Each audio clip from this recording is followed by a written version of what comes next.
नमस्कार अनि आनिङासियो सबैजनालाई। अनि आजको डे 4 को यो भिडियोमा तपाईँहरू सबैलाई स्वागत छ। हिजोको हाम्रो डे 3 को च्यानलमा चाहिँ हामीले के पढेको थियौँ भन्दाखेरि यिनीहरू हाम्रो गणतर मबस मध्ये चाहिँ हाम्रो 4 वटा चाहिँ अगाडि आएमा चाहिँ फरक उच्चारण हुँदो रहेछ। तीमध्ये चाहिँ हाम्रो ग चाहिँ सुरुमा आयो भने ख भन्नु पर्दो रहेछ, द चाहिँ सुरुमा आयो भने थ भन्नु पर्दो रहेछ, ब चाहिँ सुरुमा आयो भने फ भन्नु पर्दो रहेछ र ज चाहिँ सुरुमा आयो भने छ भन्नु पर्दो रहेछ। त्यस्तै आजको हाम्रो डे 4 को च्यानलमा चाहिँ के पढ्छौँ भन्दाखेरि हामी तल आउँदा हुने फरक उच्चारण चाहिँ के हुँदो रहेछ, यिनीहरू चाहिँ तल आइदियो भने हिजो मैले पनि भनेको थिएँ। यो यिनीहरू तल कसरी आउँछ भनेर तल झुन्डेर आएको छ भने चाहिँ हाम्रो यिनीहरूको उच्चारण चाहिँ फरक हुँदो रहेछ कुनै कुनैको। जस्तै यो ग चाहिँ तल आइदियो भने यसैलाई हामीले क भनेर पढ्नु पऱ्यो। लेख्ने बेलामा ग नि हुन्छ, पढ्ने बेलामा क भन्ने। नको चेन्जै हुँदैन, न ज त आए पनि न नि हुँदो रहेछ। यो द चाहिँ तल आयो भने त भन्नु पर्दो रहेछ। यो र तल आयो भने ल भन्नु पर्दो रहेछ। मको चेन्ज हुँदैन, ब तल आयो भने प भन्नु पर्दो रहेछ। स तल आयो भने तल आयो भने त भन्नु पर्दो रहेछ। अ तल आयो भने यसलाई ङ भन्नु पर्दो रहेछ।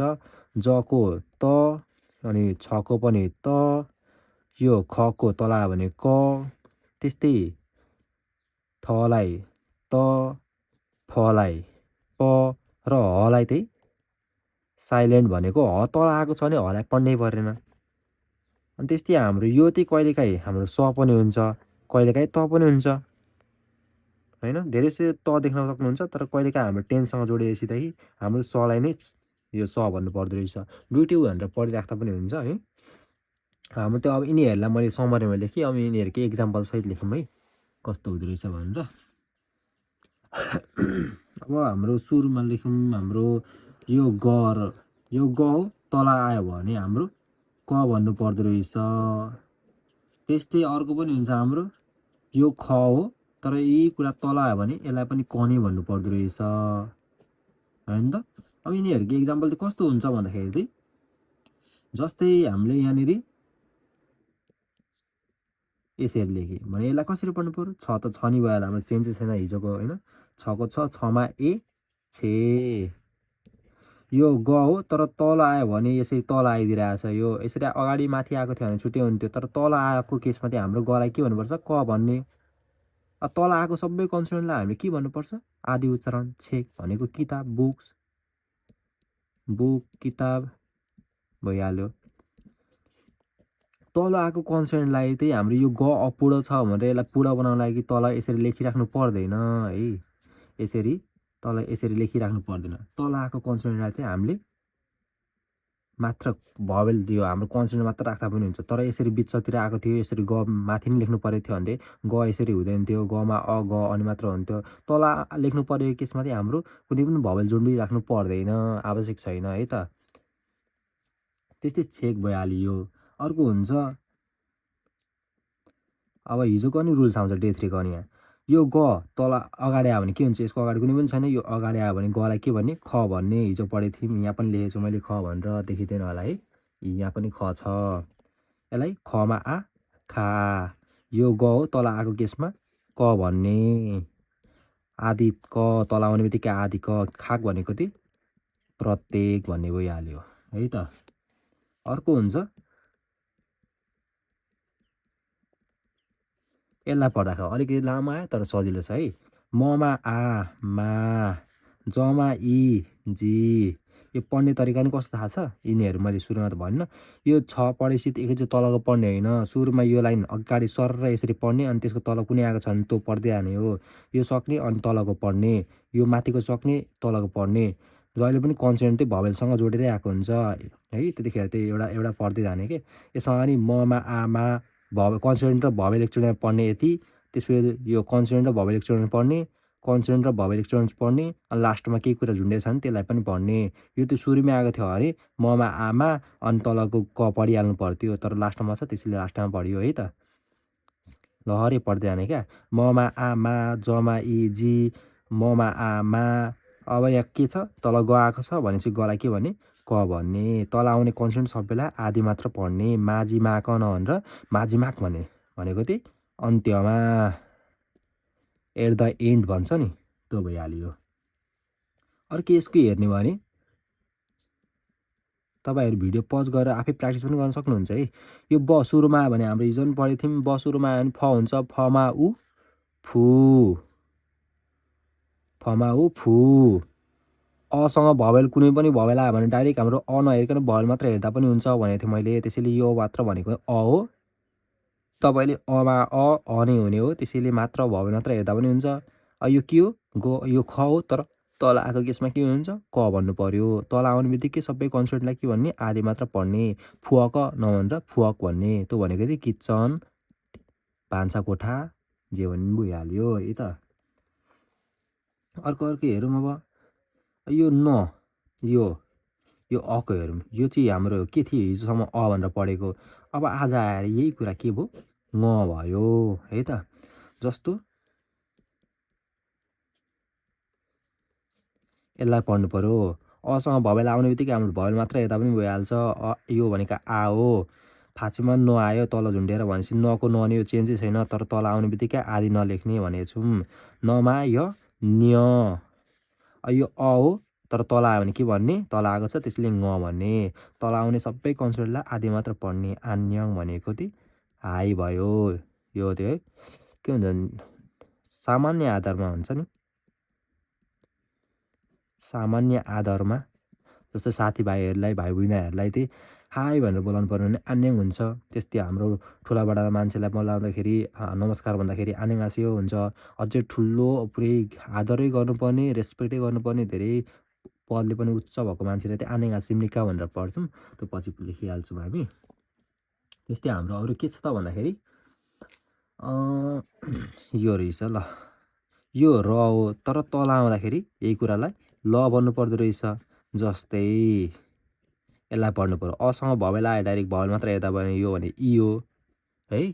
यो भनेको के हो? र हो। तर तल आयो भने के हुन्छ? ल हुन्छ। तल आउने बित्तिकै आदि मात्र उच्चारण। इल भनेको के हो त? इल भनेको एक पनि हुन्छ, नम्बरमा एक पनि हुन्छ, काम पनि हुन्छ। इल भनेको गते पनि हुन्छ। जस्तै म त्यो 20 गतिको 21 गतिको भन्दाखेरि त्यो गते भनेको इल पनि हुन्छ। म त्यो 1 दिन 2 दिन काम गर्छु त्यो इल एक पनि भयो। म काम गर्छु इल पनि भइहाल्यो। तिनटेले भ्याइदिइहाल्यो। त्यस्तै अर्को के हुन्छ त?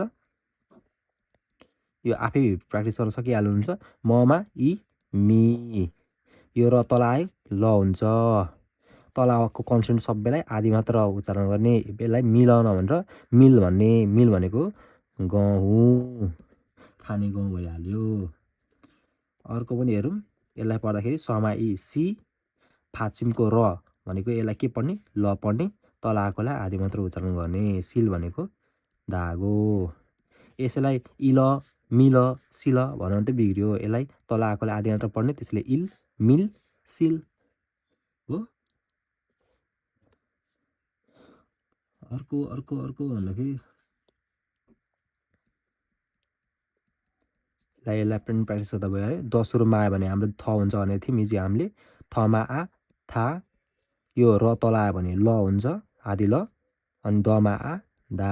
थाल्दा भनेको गुलियो हुनु भएछ है त।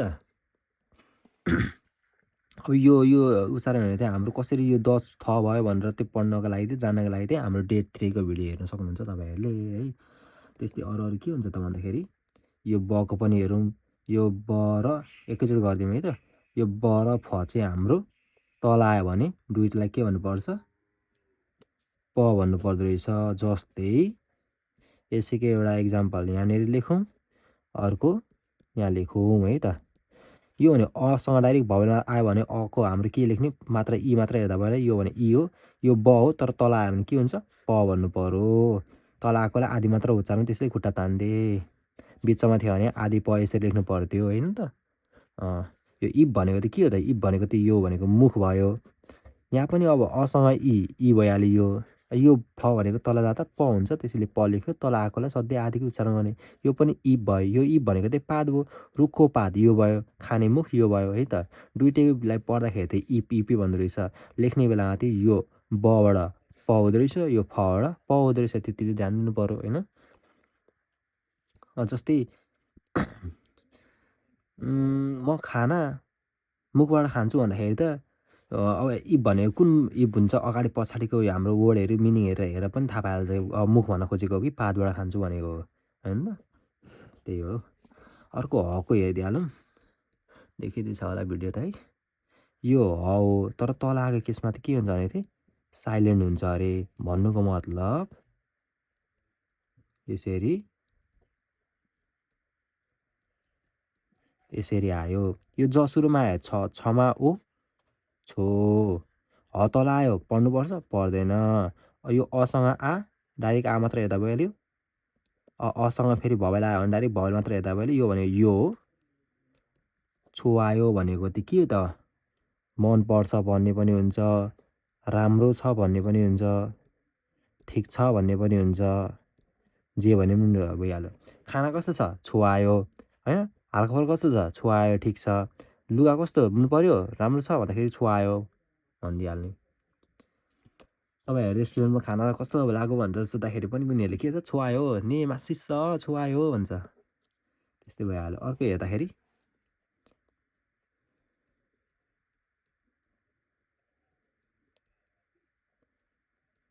यसलाई पढ्दा नमा ओ नो। ह तल आयो पढ्नु परेन। छमा इ छि। दमा आ दा। नोछिदा भनेको के हो? नोछिदा भनेको छुट्नु। जस्तै ट्रेन हेरेर छुट्नु, गाडी छुट्नु नोछिदा भइहाल्यो है। त्यस्तै अर्को झिकुमा हामी यहाँनिर अब समरीमा सट्ट लेखौँ त एउटा ज अनि यो छ थ र डबल स। यिनीहरू तल आएको केसमा त भन्नु पर्दो रहेछ है। जस्तै पज गर्दै भिडियो पज गर्दै यो प्र्याक्टिस पनि गर्न सक्नुहुन्छ है त। यो ग सुरुमा आयो खमा ओ खो। यो द तल आयो भने के हुन्छ भने चाहिँ त हुन्छ। यहाँनिर पनि लिएछ। तर तल आएकोलाई हामी आधी मात्र उच्चारण गऱ्यौँ। खोज भनेको तुरुन्त तत्काल जे भने पनि भइहाल्यो। अर्को हुन्छ यसलाई ब सुरुमा आयो फ भन्नु पऱ्यो। फमा इ फी। स तल आयो के हुन्छ? त हुँदो रहेछ। फित भनेको त्यही हाम्रो काइयो, कपाल कोर्ने काइयो है। अर्को पनि हुँदो रहेछ है फित्तै फेरि। यहाँनिर हाम्रो जबाट र सबाट फित रहेछ क्या। यो ब सुरुमा आयो फमा इ फी। फाचिमको यो ज भनेको कि त हुँदो रहेछ तल आउँदा। फित भनेको यो भनेको चाहिँ फेरि प्रकाश भयो क्या। अर्को भनेको एग्रिकल्चरमा काम गर्दाखेरि चाहिने होइन। यो भनेको फमा फा। यो थ भनेको हाम्रो तल आयो भने त हुँदो रहेछ। फात भनेको बारी। पालि पालि फाते खा भन्छ भनेको छिटो छिटो खेतमा जा भन्यो अरे। बारीमा जा भन्दाखेरि हुन्छ नि त्यो भइहाल्यो। एउटा यहाँनिर अब लास्टको यसलाई पढ्दा अमा इ डबल स आएको छ त भन्नु पऱ्यो। आदिमा त तर होइन त। अब यसलाई चाहिँ दमा आ दा भन्नु नभनेर तमा आ ता भन्नुपर्छ। इत्ता भनेको हुनु हुन्छ पछि गएर। छ भन्ने पनि हुन्छ टेन्समा गएपछि। छो भन्ने पनि हुन्छ। छिन भन्ने पनि हुन्छ। छु भन्ने पनि हुन्छ। हुनुहुन्छ भन्ने पनि हुन्छ। अगाडिको सर्वनाम हेरेर जे पनि लगाउन मिल्छ। जस्तै म घरमा छु, म घरमा होइन, बहिनी घरमा छिन्, हामी घरमा छौँ, बुवा घरमा हुनुहुन्छ, जे पनि भइहाल्यो इत्यादि है। इत्यादि सम्झिनु पऱ्यो। यसमा चाहिँ अब यसलाई द नभनेर त किन भन्यो भन्दाखेरि चाहिँ हाम्रो अर्को च्याप्टरमा हामी त्यो डे 5 को च्याप्टरमा हामी पढ्नेछौँ। किन भन्दाखेरि हाम्रो अहिले सट्ट हेर्दाखेरि चाहिँ हाम्रो तल हाम्रो क त प स च हाम्रो मिक्स भएल थियो नि क त प स च। यिनीहरूमध्ये तल एउटा कुनै आएको छ र माथि पनि हाम्रो मिक्स भएलको कुनै एउटा आएको छ भने यो दबाट एउटा आयो, कबाट एउटा, यो बबाट एउटा, सबाट एउटा, यो जबाट एउटा आएको छ भने यहाँ जस्तै हाम्रो मिक्स भएलको यो डबल स आयो तल। अनि माथि चाहिँ यीमध्ये कुनै एउटा हाम्रो यो आयो। त्यसरी यिनीहरूलाई के भन्ने? मिक्स हाम्रो डबल जस्तो हेर्नुपर्छ। यसलाई के भनेर पढेको थियौँ त? डबल द भनेको त भनेर पढेको थियौँ। यसलाई डबललाई के हेरेको थियौँ त? एउटा भए पनि यसलाई के भन्नु पऱ्यो?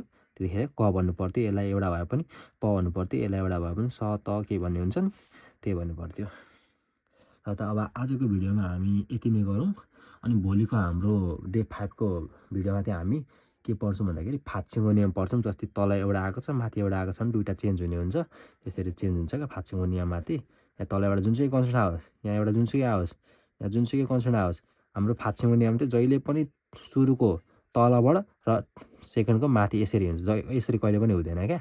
यसरी हेर्नुपर्छ क्या। त्यो भोलिको च्याप्टरमा हेर्छौँ। आजलाई चाहिँ यति नै गर्नुपर्छ। अनि भिडियो मन परे चाहिँ तपाईँहरूले लाइक गर्नुहोस्, सब्सक्राइब पनि गरिदिन सक्नुहुन्छ। मन परे साथीहरूलाई सेयर पनि गरिदिनुहोस् होइन। आफू सँगसँगै अरूलाई पनि सिकाऊँ। धन्यवाद।